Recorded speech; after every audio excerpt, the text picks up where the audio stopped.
friends, this is Louie, and I would like to welcome you to the second video of the Astrophysics for People in a Hurry review analysis. In the first video, I went over the preface on the first chapter and how I found out about the book, and then obviously how I interpreted those two chapters. So in this video, I'm going to be talking about Chapter 2 and Chapter 3. So first of all, Chapter 2 is called On Earth as in the Heavens. So essentially, in that chapter, Neil accomplishes explaining with a few key examples that the laws that are applied to our experience here on Earth are also experienced all over the universe. And so one of the first correlations he made between Earth and somewhere else was on Jupiter, and it's talking about Jupiter's Great Red Spot.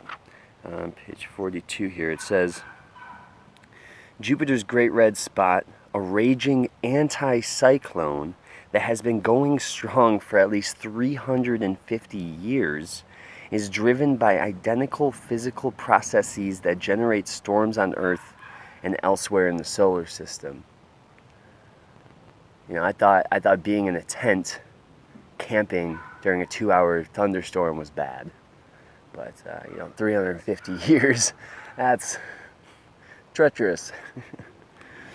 So yeah, I thought that was really fascinating that, the same pressure differentials and condensation densities, like those things apply the same because they're the same laws in nature. On Jupiter, we're talking about Jupiter right now, okay? And so yeah, he talks about that, and then he kind of brings up dark matter for the first time. And when I watched the Joe Rogan Neil podcast, the concept of dark matter was something that when they were talking about it, Joe looked at Neil and was like, "You broke my brain." Destroyed everything I thought, and now I have to think about it again, type thing. And so I felt the same way. I actually did a podcast about dark matter based on that, and it's really interesting because my kind of theory was that dark matter is this God force. We'll get into that in later videos. I'm sure we'll get into it later into this book. But yeah, so in Chapter 2, he brings up dark matter for the first time. And he brings up the concept that 85% of what is the universe is dark matter. We can't see it, we can't feel it, we can't sense it, we can't observe it in any way. But it's 85% of what is. Wild. So he just kind of dropped that little seed in there, and he talks about it more in Chapter 3. And then he kind of finished up the chapter by discussing how Einstein's theory of relativity was not necessarily going against or defeating Newton's laws.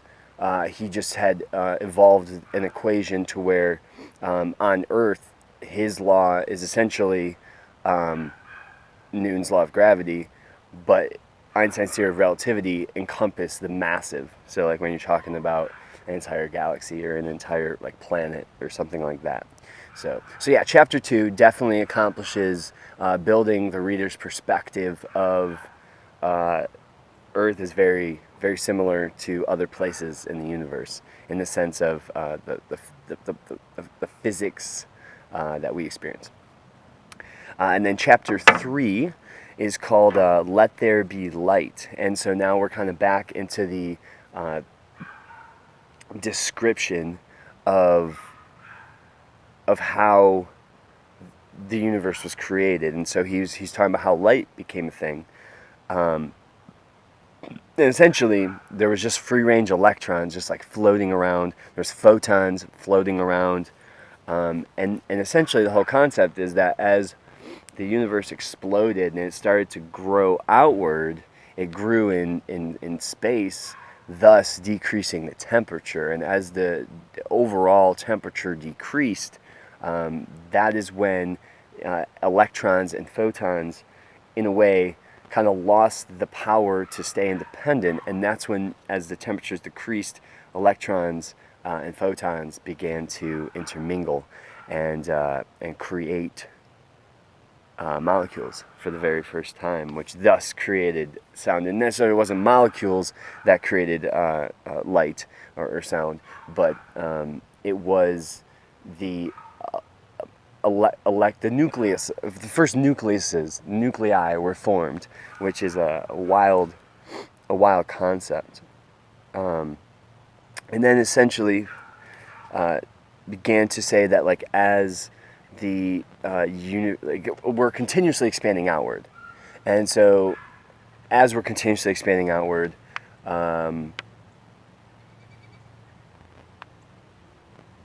everything's changing.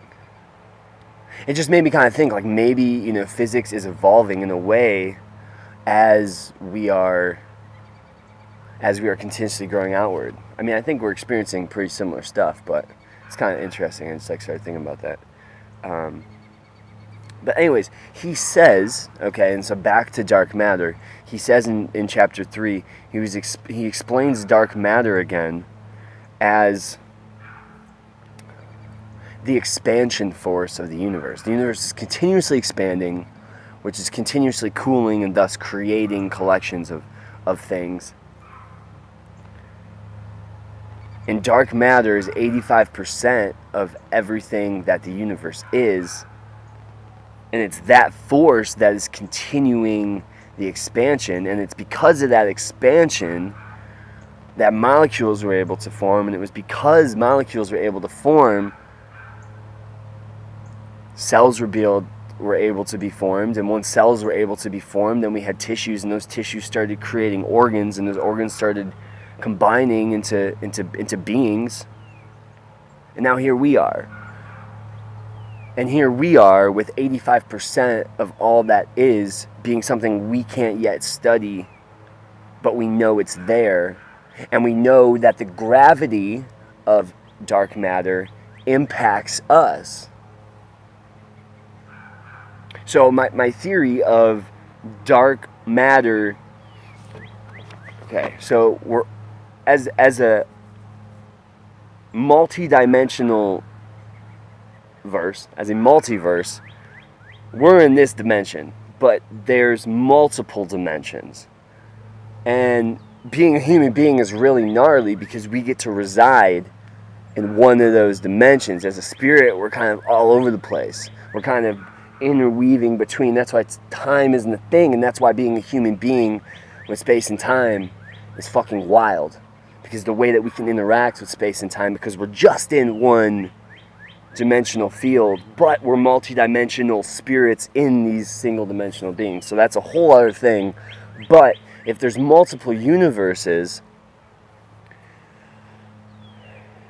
if we're all going on this flow, this current of life, riding this wave, then as we're going, we're kind of interweaving with the other universes. And I think as we get close, those effects of the other universe are close enough to where the gravity is impacting our reality. So yeah, guys, after reading chapter 2 and 3, I am completely in 177% belief that we are in an amazing time to be a human being, because philosophy, science, and religion are all trying to explain the same thing. It blows my mind, guys. I'm so grateful. Literally, I wake up every day just grateful that I'm alive right now. Like, it's like, oh yeah, okay, being a human, like, there's the probability of being a human, as Gary Vee says, is 400 trillion to 1, which it's like, that makes sense as a probability. But it's like, not only, but then I feel like, so that's of being a human, but then you factor in, like, being a human now, and then you have to add some sort of, like, factor that makes being alive now more valuable in that equation, because right now, 2017, is really dope to be a human. So yeah, guys, I think you should go on Amazon on the link and buy this book. And if you haven't, maybe you have it and you didn't want to read it, or you're just trying to be like, you know, that person that's like, I bought the book, but I'm just going to watch somebody talk about it on YouTube and then pretend like I read the book. Go read the book. It's really good. Like 3 chapters in, the language is so easy to understand. And honestly, guys, I think it's pretty fair to say that, like, if you don't understand what he's talking about or how he's describing something, like if you don't know what a thing is, like, you as a human being should probably look it up. Like, you should probably be able to, like, you should be able to understand this, right? And if you're, you know, above 17 years old and you don't understand this, like, maybe you should just take, you know, a couple hours this weekend and just, you know, brush up on the reality of what is. And that was the thing that always kept me very intrigued with science, is it's describing what is. And when we can understand what is, I think we can make better decisions on how to interact with what is. And life is our choices, life is what we do, so understanding the system so that you can enjoy that system to its fullest is, I think, a pretty important element. So yeah guys, chapter 2 and 3, really gnarly. I'll be back at you with another video pretty soon with chapters 4 and 5. Peace and love. Have I answered the question, who am I? Well, I confront it all the time.